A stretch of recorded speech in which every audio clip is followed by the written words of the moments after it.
Coming up here on Mountain News this morning, lawmakers approve a big pay increase for our state troopers, and a mission in one eastern Kentucky county gets some help from an out-of-state church. Dedicated to eastern and southern Kentucky, this is WYMT Mountain News this morning.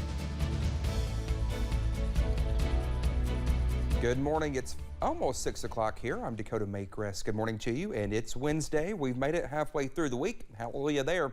Well, Brandon, speaking of Wednesday, you said this is our third Wednesday in a row now for a severe weather alert day. So, Yep. And I feel like, now correct me if I'm wrong, I feel like all the severe weather has happened in the evening. Am I wrong? Am I wrong to say that? Right to say that? Evening or late at night. Yeah. Yes, exactly. So I think we're going to be seeing a similar situation to that today. But it's all eyes on this evening as that cold front impacts our region. But we'll continue to watch that. The good news is, thankfully, it looks like it's going to be an overnight event, which should help calm it down slightly, at least as it moves further into our area. Let's take a look at the satellite radar this morning, and you'll see the clouds filtering in already, but still some clear skies out there in some spots. A little bit of rain near I-65 this morning, and more of that will be moving in waves today, but this is not the main event. The main event is back out toward Kansas City. This is a system that basically stretches from the Great Lakes to the Gulf Coast and has dropped tornadoes in several locations already with this system. It is a massive one, and it's going to get geared up again during the daytime hours today. And for our neighbors in western Kentucky, they could see it as early as tonight. So we're going to continue to watch that for them. 67 right now, the warm spot in Monticello, 48 in Jonesville. So kind of split the difference there with temperatures this morning. And a lot of areas are warmer than this time yesterday. Actually, everybody's this time warmer than this time yesterday. But Somerset is double digits warmer than this time yesterday at 11 degrees warmer. 69 is the average high for this time of the year. We're forecasting 10 degrees above that at 79. Pretty close to the record, 85, set back on this date in 2014. Dakota?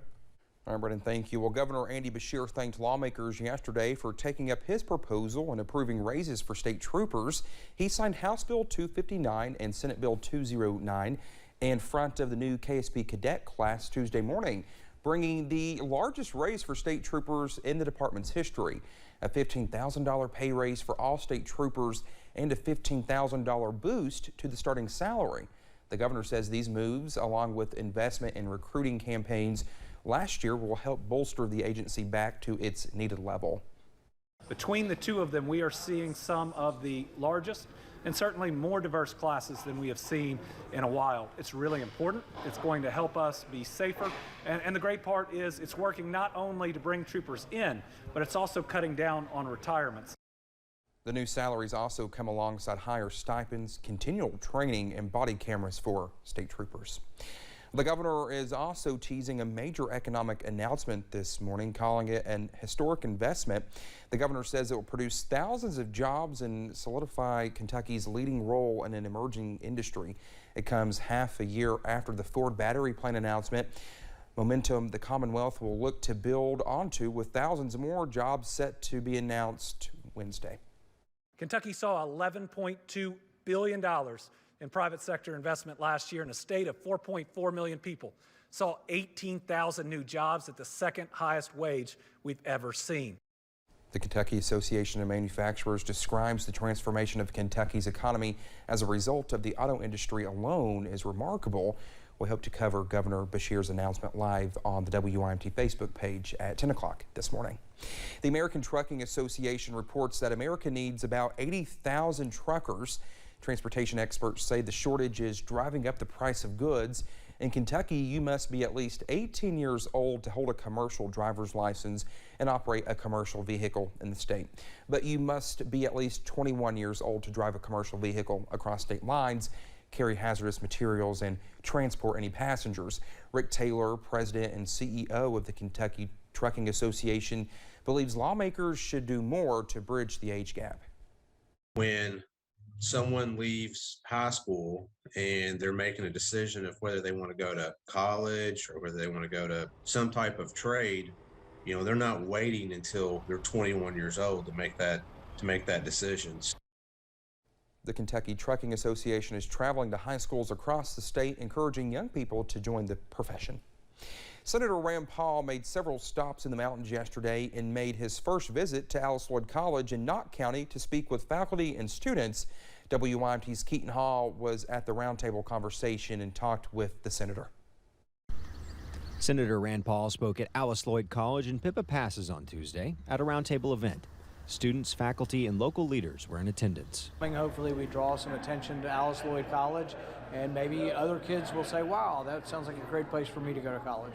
This marked Paul's first ever visit to Alice Lloyd, which is one of 10 work colleges in the nation, with a focus on cutting student debt via campus work programs, something that struck a chord with Senator Paul. Now, the new reports out are pretty devastating. We're up to 8.5% inflation. That means unless your pay's going up 8.5%, you're getting poorer every day. Everybody's seeing it. They go to the grocery store. They're seeing it at the gas pump. The senator spoke on a variety of topics, focusing on financial independence. Government spent too much money they didn't have. The Federal Reserve prints the money to pay for the debt, and that causes inflation. If we want to stop inflation, government has to live within its means, balance its budget. As for Russia's war in Ukraine, Paul said he's in support of selling Ukraine more weapons, but doesn't want to be financially burdened by the country's problems. I think we've actually done quite a bit. We provided them with a lot of weaponry. I think without our weaponry, they couldn't have fought off the Russians. Looks like they've fought to a standstill. My hope is that they will regain their independence. And is in support of energy independence as well. We need all forms of energy. I told them here today, 20 years from now, we may have 600 million Americans. We're going to need coal again. And it doesn't mean to be the only form, but we're going to need coal, we're going to need nuclear, and there will be solar panels, there'll be some dams. The senator said America isn't capable to go totally green, and those in Washington need to be more open-minded towards coal.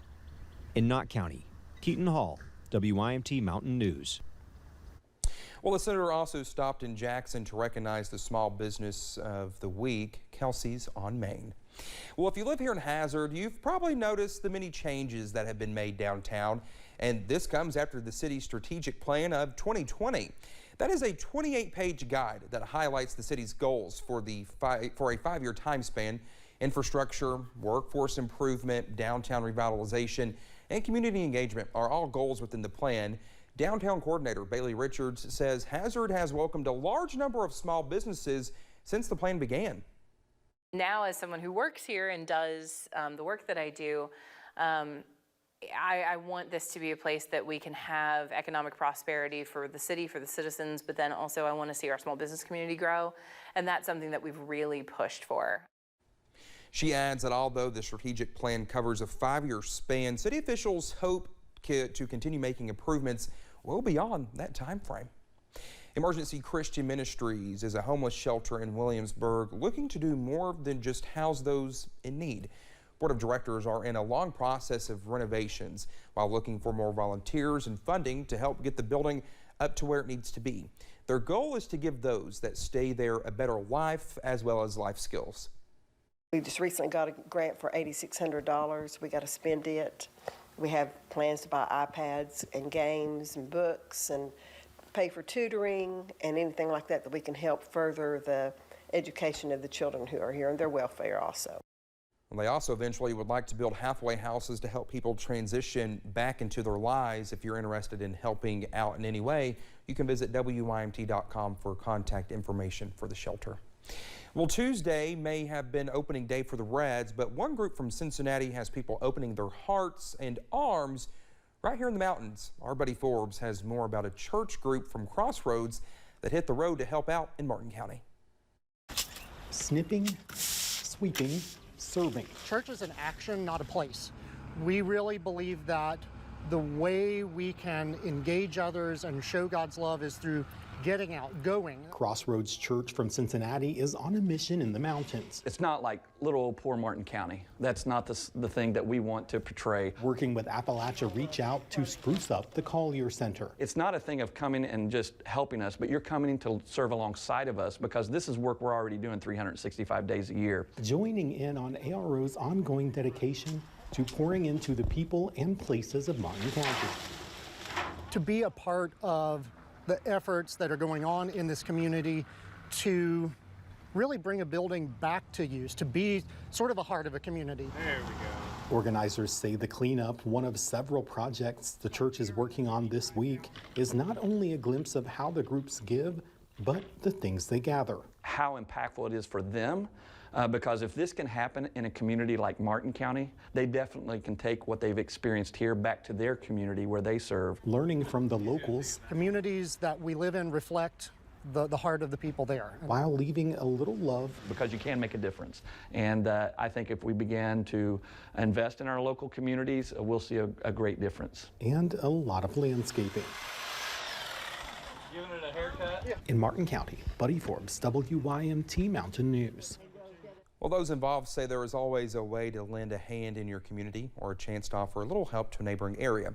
And ARO is planning to welcome in several more mission groups during the next few months.